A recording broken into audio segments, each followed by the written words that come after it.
नमस्कार, स्वागत है आप सभी का इंडिया न्यूज के डिजिटल प्लेटफॉर्म पे। बिहार की बड़ी खबरों पर विस्तार से चर्चा करेंगे। हमारी लिस्ट में जो पहली खबर है वो मोदी कैबिनेट से ही है। मोदी सरकार में बिहार के किन नेताओं को कौन सा मंत्रालय मिला है, यही आपको बताएंगे। पीएम आवास पर रविवार को नई सरकार की पहली कैबिनेट बैठक हुई। इस बैठक में सभी मंत्रियों के बीच पोर्टफोलियो का बंटवारा हो गया। इससे पहले रविवार की शाम नरेंद्र मोदी ने तीसरी बार प्रधानमंत्री पद की शपथ ली। उनके साथ 71 अन्य लोगों ने भी केंद्रीय मंत्री के रूप में शपथ ली थी। मंत्रिमंडल में बिहार से 8 मंत्रियों को भी जगह मिली है। इन 8 मंत्रियों में से 4 को कैबिनेट का दर्जा दिया गया है। इनमें भाजपा, जदयू, हम और लोजपा आर से एक मंत्री बनाए गए हैं, जबकि 4 को राज्य मंत्री बनाया गया है, जिसमें से 3 भाजपा और 1 जदयू से हैं। नरेंद्र मोदी कैबिनेट के बंटवारे में बिहार से हिंदुस्तान अवाम मोर्चा के संस्थापक और बिहार के पूर्व सीएम जीतन राम मांझी को सूक्ष्म, लघु और मध्यम उद्यम मंत्रालय मिला है। वहीं पहली बार केंद्र में मंत्री बने लोजपा आर के राष्ट्रीय अध्यक्ष चिराग पासवान को खेल एवं युवा मंत्रालय दिया गया है। इसके साथ ही चिराग को फूड प्रोसेसिंग विभाग भी दिया गया है। बीजेपी के फायर ब्रांड नेता गिरिराज सिंह को टेक्सटाइल मंत्रालय दिया गया है। जदयू के पूर्व राष्ट्रीय अध्यक्ष ललन सिंह को पंचायती राज, मत्स्य, पशु संसाधन व डेयरी मंत्रालय का कैबिनेट मंत्री बनाया गया है।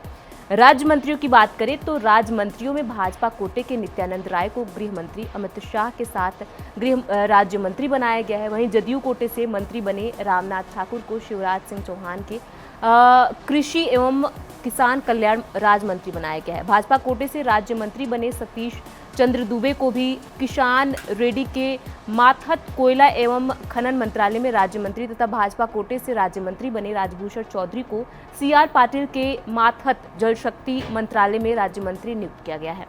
बिहार से जिन 8 नेताओं को मंत्रिमंडल में शामिल किया गया है उनमें 6 नए चेहरे हैं, 2 पुराने चेहरे हैं। गिरिराज सिंह और नित्यानंद राय हैं। गिरिराज सिंह इससे पहले नरेंद्र मोदी सरकार में 2014 में केंद्रीय राज्य मंत्री और 2019 में केंद्रीय मंत्री रह चुके हैं। वे तीसरी बार केंद्र सरकार में मंत्री बने हैं। वहीं नित्यानंद राय 2019 में केंद्रीय राज्य मंत्री बने थे। अब रुक करते हैं दूसरी खबर का। भीषण गर्मी के कारण बिहार में स्कूलों को बंद कराने का आदेश। जी हां, बिहार में जारी भीषण गर्मी के चलते शिक्षा विभाग ने राज्य के सभी स्कूलों को 11 से 15 जून तक बंद कराने का आदेश दे दिया है। इस दौरान बच्चों के साथ साथ शिक्षकों को भी छुट्टी दी गई है। शिक्षा विभाग के निदेशक सन्नी सिंह की ओर से आदेश जारी किया गया है। इससे पहले प्रचंड गर्मी के चलते राज्य के सभी विद्यालयों में 8 जून तक छुट्टी थी और फिर 9 जून से पढ़ाई शुरू हुई थी, लेकिन गर्मी और लू के चलते बड़ी तादाद में बच्चे बीमार पड़ रहे थे, जिसके चलते एक बार फिर से छुट्टियों को बढ़ा दिया गया है। वहीं राज्य भर के उर्दू स्कूलों में 17 से 19 जून तक जोहा की छुट्टी घोषित की गई है। सामान्य स्कूलों में इस मौके पर 17 जून को अवकाश रहेगा। शिक्षा विभाग के आदेश में बताया गया है कि मौसम पूर्वानुमान के मुताबिक 14 जून तक राज्य के अनेक स्थानों में लू जैसे हालात रहने की संभावना है। आपको बता दें कि पटना पिछले कई दिनों से झुलस रहा है, जिस कारण इस सीजन में लगातार राजधानी में गर्मी के रिकॉर्ड टूट रहे हैं। पटना रविवार को भीषण गर्मी की चपेट में रहा। यहाँ का अधिकतम तापमान 83.5 डिग्री सेल्सियस रिकॉर्ड किया गया। पटना सहित 10 जिला भीषण गर्मी और 2 जिला लू की चपेट में रहा। पटना, शेखपुर, बक्सर, भोजपुर, औरंगाबाद, बांका, नवादा, नालंदा, अरवल और मुंगेर भीषण गर्मी की चपेट में रहा।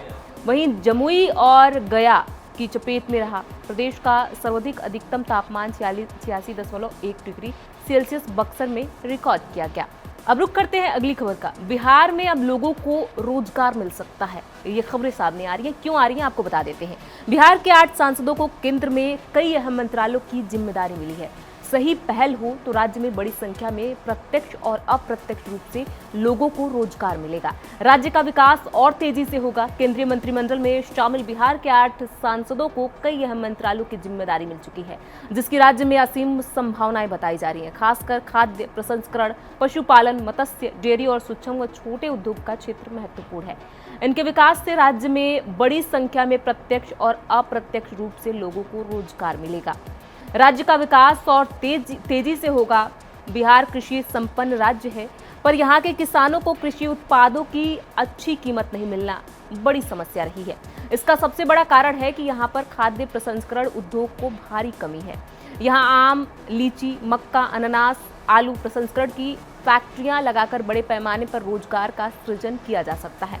इससे किसानों को उनके उत्पाद के अच्छे दाम भी मिलेंगे। खाद्य एवं प्रसंस्करण व उद्योग मंत्रालय की जिम्मेदारी हाजीपुर सांसद चिराग पासवान को मिलने से बिहार की उम्मीदें और बढ़ गई हैं।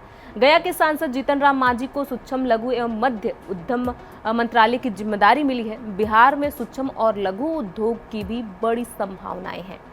सघन आबादी के कारण यहाँ बड़े बड़े उद्योग की संभावनाएं कम है। ऐसे में सूक्ष्म लघु एवं मध्यम उद्यम मंत्रालय का विशेष सहयोग बिहार के लिए आवश्यक है।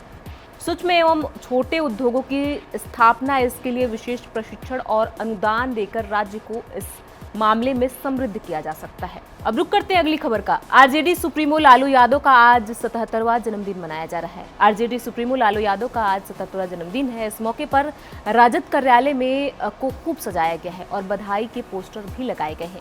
लालू आज 77 पाउंड का केक भी काटेंगे। आरजेडी के राष्ट्रीय अध्यक्ष लालू प्रसाद यादव अपने 77वें जन्मदिन के मौके पर मंगलवार को 10 सर्कुलर रोड स्थित आवास पर 77 पाउंड का केक काटेंगे। लालू प्रसाद के जन्मदिन को लेकर सोमवार को प्रदेश राजद कार्यालय को रंगीन रोशनी से सजाया गया। पार्टी की ओर से सभी जिला एवं प्रखंड अध्यक्षों को लालू प्रसाद के जन्मदिन को उत्साहपूर्वक मनाने का निर्देश भी दिया गया है।